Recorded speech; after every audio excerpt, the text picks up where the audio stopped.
Welcome you all my dear students. ಇವತ್ತು day 4 4ನೇ ದಿನದ ಗೇಟ್ ಪ್ರಿಪರೇಷನಲ್ಲಿ ನೀವು ಏನು ಮಾಡ್ಬೇಕಂತೇಳಿ ಹೇಳ್ತೀನಿ. ಮ್ಯಾಥಮೆಟಿಕ್ಸಲ್ಲಿ ಇದ್ವಿ.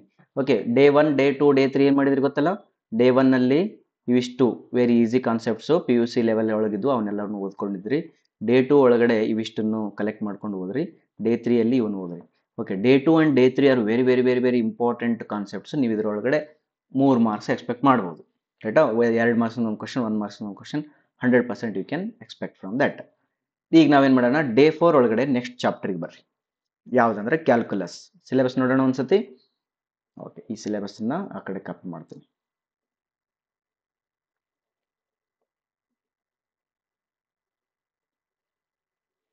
ಓಕೆ, ಈ ಸಿಲೆಬಸ್ ನೋಡ್ರಿ. ಇದ್ರೊಳಗಡೆ ಏನು ನೋಡೋಣ ಅಂತಂದ್ರೆ ಇವತ್ತು ಕ್ಯಾಲ್ಕುಲಸ್ ಒಳಗಡೆ ಫಂಕ್ಷನ್ ಆಫ್ ವೇರಿಯೇಬಲ್ಸ್ ಅಂತೆ, ಲಿಮಿಟ್, ಕಂಟಿನ್ಯೂಟಿ, ಡಿಫ್ರೆನ್ಷಿಯಬಿಲಿಟಿ, ಮೀನ್ ವ್ಯಾಲ್ಯೂ ಥಿಯರಮ್ಸ್ ಅಂತ ಬರೆದಿದ್ದಾರೆ ಅವರು. ಕರೆಕ್ಟಾ? ನಾವೇನು ಮಾಡೋಣ, ಈಗ ಮೀನ್ ವ್ಯಾಲ್ಯೂಸ್ ಥಿಯರಮ್ಸ್ ಅವೆಲ್ಲ ಓದೋದಕ್ಕಿಂತ ಮುಂಚೆ ಸ್ವಲ್ಪ ಪಿ ಯು ಸಿಯಿಂದನೂ ನೀವು ಬರಬೇಕಲ್ಲ. ಪಿ ಯು ಸಿ ಅವೆಲ್ಲ ಗೊತ್ತಿದ್ವು ಅಂತಂದ್ರೆ ನೀವು ಮುಂದಕ್ಕೆ ಹೋಗ್ಬೋದು. ಇಲ್ಲ ಅಂತಂದ್ರೆ ಮತ್ತೆ ಟಫ್ ಆಗಕ್ಕೆ ಶುರು ಮಾಡ್ತದೆ. ಅದಕ್ಕೆ ಏನು ಮಾಡ್ರಿ ಅಂತಂದ್ರೆ ಪ್ರೀ ರಿಕ್ವಿಸಿಟ್ಸ್. ಇವತ್ತೇನು ಮಾಡ್ರಿ, ಡೇ 4 ಒಳಗಡೆ ಪ್ರೀ ರಿಕ್ವಿಸಿಟ್ಸನ್ನು ಬರ್ಕೊಂಡಂತ ಹೋಗ್ರಿ. ಪ್ರೀ ರಿಕ್ವಿಸಿಟ್ಸ್ ಏನೇನು ಬೇಕಂತೇಳಿ. Okay, you should understand before going to calculus or any mathematics, you should understand these topics. Understand these topics. ಇವು ಏನೇನು ಟಾಪಿಕ್ಸ್ ಅಂದ್ರೆ ಒಂದಿಷ್ಟು ಹೆಡಿಂಗ್ಸ್ ಹೇಳ್ತೀನಿ, ಅವುಗಳ ಮೇಲೆ ನೀವೇನು ಮಾಡ್ರಿ, ಅಂಡರ್ಸ್ಟ್ಯಾಂಡಿಂಗ್ ಆಯ್ತೋ ಇಲ್ಲೋ ಅಂತ ಚೆಕ್ ಮಾಡ್ಕೊಳ್ರಿ. ಇವತ್ತಿನ ದಿನ 4th day you do only this much of homework. Okay, right down. First you understand types of functions. First you understand relation ಅಂದ್ರೇನು, ಇಕ್ವೇಷನ್ ಅಂದ್ರೇನು. ನೋಡಿ, ಇವೆಲ್ಲ ಬೇಸಿಕ್ಸ್, ಇವು ಭಾಳ ಬೇಸಿಕ್ ಡೀಪ್ ಹೋಗ್ಬೇಕು. ಇಕ್ವೇಷನ್ಸ್ ಅಂದ್ರೇನು, ಮತ್ತೆ ಫಂಕ್ಷನ್ಸ್ ಅಂದ್ರೇನು, ಇವು ಮೂರನ್ನ ಅರ್ಥ ಮಾಡ್ಕೊಳ್ರಿ. ಅದಾದಮೇಲೆ ಟೈಪ್ಸ್ ಆಫ್ ಫಂಕ್ಷನ್ಸ್ ಅನ್ನು ಅರ್ಥ ಮಾಡಿ. ಟೈಪ್ಸ್ ಆಫ್ ಫಂಕ್ಷನ್ಸ್ ಎಷ್ಟಿದಾವ ಅಷ್ಟನ್ನು ಕೂಡ ಒಂದು ಕಡೆಗೆ ಬರ್ಕೊಂಡು ಇಟ್ಕೊಳ್ರಿ. ಬ್ರಾಡ್ಲಿ ನಾವೇನು ಹೇಳ್ಬೋದು ಗೊತ್ತಾ, ಆಲ್ಜಿಬ್ರಾಯಿಕ್ ಫಂಕ್ಷನ್ ಅಂತ ಹೇಳ್ತಾರೆ. ಆಲ್ಜಿಬ್ರಾಯಿಕ್ ಫಂಕ್ಷನ್ ಅಂತ ಒಂದದ, ಇನ್ನೊಂದು ಟ್ರಾನ್ಸ್ಡೆಂಟಲ್ ಫಂಕ್ಷನ್ ಅಂತೇಳಿ. ಟ್ರಾನ್ಸ್ಡೆಂಟಲ್ ಫಂಕ್ಷನ್, SCE, ಟ್ರಾನ್ಸೆಂಡೆಂಟಲ್ ಫಂಕ್ಷನ್. ಓಕೆನಾ? ಇವು ಫಂಕ್ಷನ್ಸ್ಗಳನ್ನು ಅರ್ಥ ಮಾಡ್ಕೊಳ್ರಿ. ಇವು ಎರಡರೊಳಗಡೆ ಮತ್ತೆ ಆಲ್ಜಿಬ್ರಾಯಿಕ್ ಫಂಕ್ಷನ್ ಒಳಗಡೆ ಒಂದಿಷ್ಟು ಬರ್ತಾವ. ಆಲ್ಜಿಬ್ರಾಯಿಕ್ ಫಂಕ್ಷನ್ ಒಳಗಡೆ ಪಾಲಿನಾಮಿಯಲ್ ಫಂಕ್ಷನ್ ಅಂದ್ರೇನು, ಫಂಕ್ಷನ್, ಮತ್ತೆ ರ್ಯಾಷನಲ್ ಫಂಕ್ಷನ್ ಅಂದ್ರೇನು, ಅವೆರಡನ್ನೂ ನೋಡ್ಕೊಳ್ರಿ. ರೈಟಾ? ಇದಾದ್ಮೇಲೆ ನೆಕ್ಸ್ಟ್ ಟ್ರಾನ್ಸ್ಡೆಂಟಲ್ ಫಂಕ್ಷನ್ ಒಳಗಡೆ ಟ್ರಿಗ್ನೋಮೆಟ್ರಿಕ್ ಫಂಕ್ಷನ್ ಬರ್ತದ. ಟ್ರಿಗ್ನೋಮೆಟ್ರಿಕ್ ಫಂಕ್ಷನ್ ಬರ್ತದ. Next exponential function, next logarithmic function.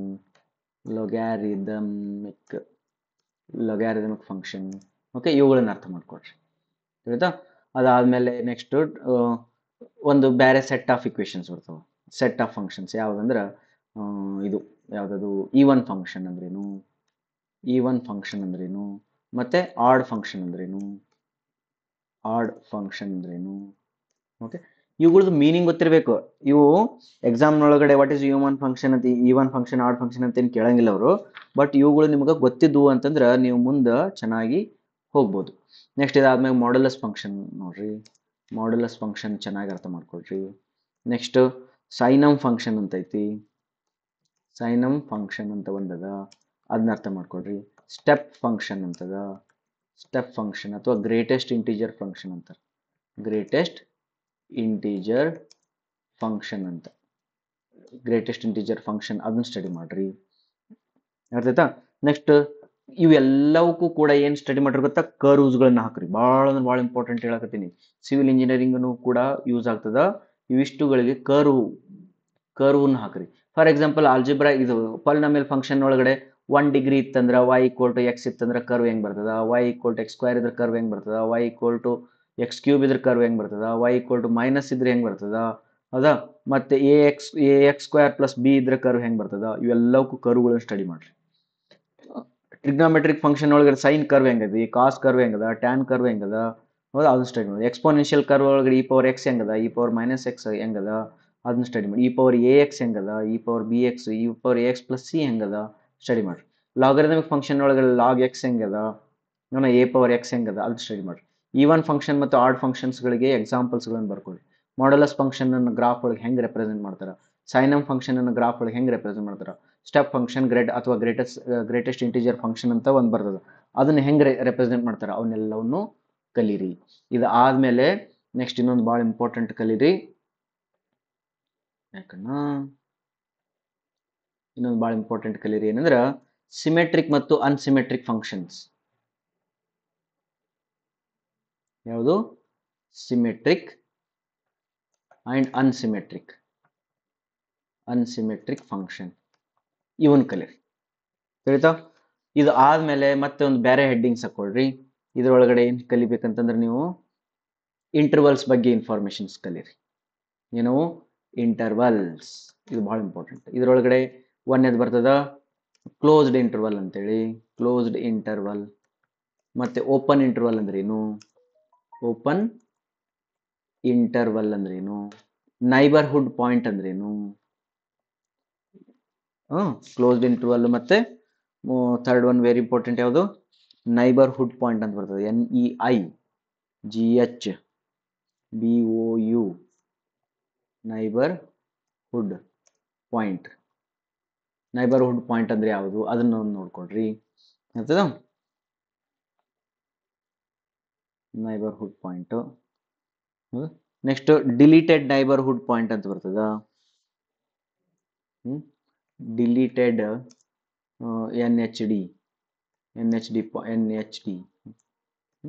NHD point ಅಂತ ಬರ್ತದ, ನೈಬರ್ಹುಡ್ ಪಾಯಿಂಟ್. ಅದನ್ನ ನೋಡ್ಕೊಡ್ರಿ. ಅದಾದ್ಮೇಲೆ ನೆಕ್ಸ್ಟ್ ಬರ್ರಿ, ಈಗ ನೆಕ್ಸ್ಟ್ ಹೆಡ್ಡಿಂಗ್ ಹಾಕೊಡ್ರಿ. ನೆಕ್ಸ್ಟ್ ಹೆಡ್ಡಿಂಗ್ ಒಳಗಡೆ PUC ಒಳಗಿದ್ದಿದ್ದ ಇದೆಲ್ಲ, PUC ಒಳಗಿದ್ದನ್ನು ಬರ್ಕೊಡ್ರಿ. ಲಿಮಿಟ್ ಅಂದ್ರೇನು, ಲಿಮಿಟ್ ಒಳಗಡೆ ಲೆಫ್ಟ್ ಲಿಮಿಟ್ ಯಾವುದು, ರೈಟ್ ಲಿಮಿಟ್ ಯಾವುದು, ಲೆಫ್ಟ್ ಲಿಮಿಟ್ ಮತ್ತೆ ರೈಟ್ ಲಿಮಿಟ್, ಅದ್ರ ಮೀನಿಂಗ್ ಏನು, ರೈಟ್ ಲಿಮಿಟ್, ಅವೆರಡನ್ನು ಓದ್ಕೊಡ್ರಿ. ಅದಾದ್ಮೇಲೆ ನೆಕ್ಸ್ಟ್ ಬರ್ರಿ, ಕಂಟಿನ್ಯೂಟಿ ಅಂದ್ರೇನು, ಭಾಳ ಇಂಪಾರ್ಟೆಂಟ್. ಕ್ವಶನ್ ಕೇಳ್ತಾರೆ ನೋಡಿ, ಇದು ಗೇಟಿಗೂ ಕೇಳ್ತಾರೆ. ಕಂಟಿನ್ಯೂಟಿ ಅಂದ್ರೇನು,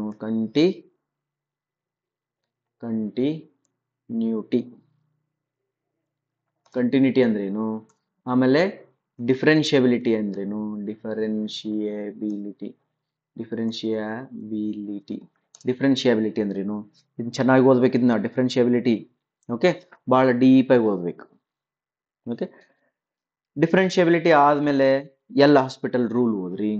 ಇದು ಬಹಳ ಸತಿ ಕೇಳಿರ್ತಕ್ಕಂಥದ್ದು, ಎಲ್ ಹಾಸ್ಪಿಟಲ್ ರೂಲ್. ಇದನ್ನು PUC ಒಳಗಿದ್ದಿದ್ದೆ, ಎಲ್ ಹಾಸ್ಪಿಟಲ್ ರೂಲ್ ಓದ್ರಿ. ಇವನ್ನ ಚೆನ್ನಾಗಿ ಓದ್ಕೊಡ್ರಿ. ಇದನ್ನ ಬಿಟ್ಟು ಪ್ಲಸ್ ಏನ್ ಮಾಡ್ರಿ ಅಂತಂದ್ರ ಆಲ್ ಫಾರ್ಮುಲಾಸ್ ಆಫ್ ಡಿಫ್ರೆನ್ಷಿಯೇಷನ್ಸ್ ಗೊತ್ತಾವಲ್ಲ. ಇವೆಲ್ಲ ನಿಮ್ಮ PUC ಒಳಗೆ ಇರ್ತಾವೆ. ಎಕ್ಸ್ ಡಿಫ್ರೆನ್ಷಿಯೇಷನ್ ಏನು, constant differentiation, x square, x power n, log x differentiation, e power x differentiation, sine x, cos x, tan x, cot x, secant x, secant x, next sine inverse x, cos inverse x, a power x, tan inverse x, cosecant inverse x, ಎಲ್ಲ inverse ಫಂಕ್ಷನ್ಗಳು ಎಕ್ಸ್ಗಳು. ಹೌದಾ? ಇವೆಲ್ಲವನ್ನು differentiation ಮಾಡಿದ್ರೆ ಏನು ಬರ್ತದ, ಅವೆಲ್ಲವನ್ನು by heart ಹಾಕ್ರಿ. ಮತ್ತೆ ಒಂದು ಎರಡನೇ ಬೈಹಾಟ್ ಏನಕ್ರಿ, ಇವೆಲ್ಲಕ್ಕೂ ಇಂಟಿಗ್ರೇಷನ್ ಬೈಹಾಟ್ ಹಾಕ್ರಿ. ತಿಳಿತಾ? ಇಂಟಿಗ್ರೇಷನ್ ಆಫ್ ಎಕ್ಸ್ ಅಂದ್ರೆ ಏನು, ಇಂಟಿಗ್ರೇಷನ್ ಆಫ್ ಎಕ್ಸ್ ಸ್ಕ್ವೇರ್ ಏನು, ಇಂಟಿಗ್ರೇಷನ್ ಆಫ್ ಲಾಗ್ ಎಕ್ಸ್ ಅಂದ್ರೆ ಏನು, integration of e power x, integration of a power x, sine x integration, cos x integration, tan x integration, hyperbolic ಫಂಕ್ಷನ್ಸ್ಗಳು sine h x integration, cos h x integration. ಹೌದಾ? ಇವೆಲ್ಲವು ಏನೇನೆಲ್ಲ ಬರ್ತಾವೆ ನೋಡಿ, sine inverse integrations ಅವೆಲ್ಲ ಬರ್ತಾವೆ. ಮತ್ತೊಂದಿಷ್ಟು standard ಒಂದು ಸ್ವಲ್ಪ ದೊಡ್ಡ ದೊಡ್ಡ ಫಾರ್ಮುಲಾಗಳು ಬರ್ತಾವೆ ನೋಡು. ಇನ್ವರ್ಸ್ ಫಂಕ್ಷನ್ಸ್ ಒಳಗಡೆ, ಇಂಟಿಗ್ರೇಷನ್ ಒಳಗೆ ಇನ್ವರ್ಸ್ ಫಂಕ್ಷನ್ ಒಳಗೆ ಒಂದಿಷ್ಟು ಫಾರ್ಮುಲಾ ಬರ್ತಾವೆ, ಅವ್ನು ಬೈ ಹಾಟ್ ಹಾಕ್ರಿ. Next definite integration formulas, integration formulas ಇವುಗಳನ್ನು ಬೈ ಹಾಟ್ ಹಾಕ್ರಿ. ತಿಳಿತಾ? Definite integration A to B ಇದ್ದಾಗ ಏನಾಗುತ್ತಾ, 0 to A ಇದ್ದಾಗ ಏನಾಗುತ್ತಾ, 2 ಟೈಮ್ಸ್ ಅವೇನೇನೋ ಬರ್ತಾವೆ ಒಂದಿಷ್ಟು ಫಾರ್ಮುಲಾ, ಅವೆಲ್ಲ ಫಾರ್ಮುಲಾಗಳನ್ನು ಬೈ ಹಾಟ್ ಹಾಕ್ರಿ. ಇಷ್ಟೆಲ್ಲ ಮಾಡಿದ್ರಿ ಅಂದ್ರೆ ನಿಮ್ಮ 4th ಡೇ ವೆರಿ ಎಫೆಕ್ಟಿವ್ ಆಗಿ ಕವರ್ ಆಗ್ತೈತಿ. This is the 4th day. ಆಯ್ತಾ? ನಿಮಗೆ ಟೈಮಿಂಗ್ಸ್ ಹೇಳ್ತೀನಿ, ಭಾಳ ಹೊತ್ತಿನ ಟೈಮ್ ಇಡಂಗಿಲ್ಲ. ಬಿಕಾಸ್ ಅಂಡರ್ಸ್ಟ್ಯಾಂಡಿಂಗ್ ಅಂತ ಹೇಳಿದಾರೆ ಇವನ್ನ. ಅಂಡರ್ಸ್ಟ್ಯಾಂಡಿಂಗ್ ಹೇಳಿದಾರೆ ಅಂತಂದ್ರೆ ಇದು ಒಂದು 2 ಅವರ್ಸ್ ಹಿಡ್ಕೊ, ಇದೊಂದು 2 ಅವರ್ಸ್ ಸ್ಟಡಿ ಮಾಡು. ನೆಕ್ಸ್ಟ್ ಕ್ಲೋಸ್ಡ್ ಇಂಟರ್ವಲ್ ಇವೆರಡನ್ನು ಜಸ್ಟ್ ಅರ್ಥ ಮಾಡ್ಕೊಳೋದು. ಇದನ್ನ ಇದು ಏನಿಲ್ಲ ಅಂದ್ರೆ ಒಂದು 1 ಅವರ್ ಇಡಿ ಚೆನ್ನಾಗಿ ಓದ್ತೀನಿ ಅಂತಂದ್ರೆ 1 ಅವರ್ ಸ್ಟಡಿ ಮಾಡು. ಲಿಮಿಟ್ಸ್ ಅಂಡ್ ಕಂಟಿನ್ಯೂಟ್ಸಿಗೆ ಒಂದು 3 ಅವರ್ಸ್ ಸ್ಟಡಿ ಮಾಡು. 3 ಅವರ್ಸ್ ಹೌದಾ, 3 + 2 5, 5 + 1 6 ಅವರ್ಸ್. 6 ಅವರ್ಸು ಇದು ಇವನ್ನು ಬೈಹಾಟ್ ಹಾಕು, ಬೈಹಾಟ್ ಹಾಕಿದ್ರೆ ಚಲೋ, ಹಾಕಿರ್ಲಿಲ್ಲ ಅಂತ ನೀನು ಸ್ವಲ್ಪ ಬೈಹಾಟ್ ಹಾಕು. ಇದು 1 ಅವರ್ ಅಂತ ಇಟ್ಕೋ. ಇವತ್ತಾಗಿಲ್ಲ ಅಂದ್ರೆ ದಿನ ದಿನ ದಿನ ದಿನ ಬೈಹಾಟ್ ಹಾಕೊಂತ ಸ್ವಲ್ಪ ಜಾಸ್ತಿ ಪ್ರಾಕ್ಟೀಸ್ ಮಾಡ್ಕೊಂತ ಆಗಲಿ. Okay, total 8 days 8 hours a day ಅದರದ್ದು ಪ್ಲ್ಯಾನ್ ಹೇಳ್ಕೊಟ್ಟಿದ್ದೀನಿ. 4th ಡೇ ಅದಾವ. Thank you very much. ಇಷ್ಟು ಓದ್ಬಿಡ್ರಿ, ಮತ್ತು ನಾಳೆ ಏನು ಹೇಳ್ಬೇಕಂತ ಹೇಳ್ತೀನಿ.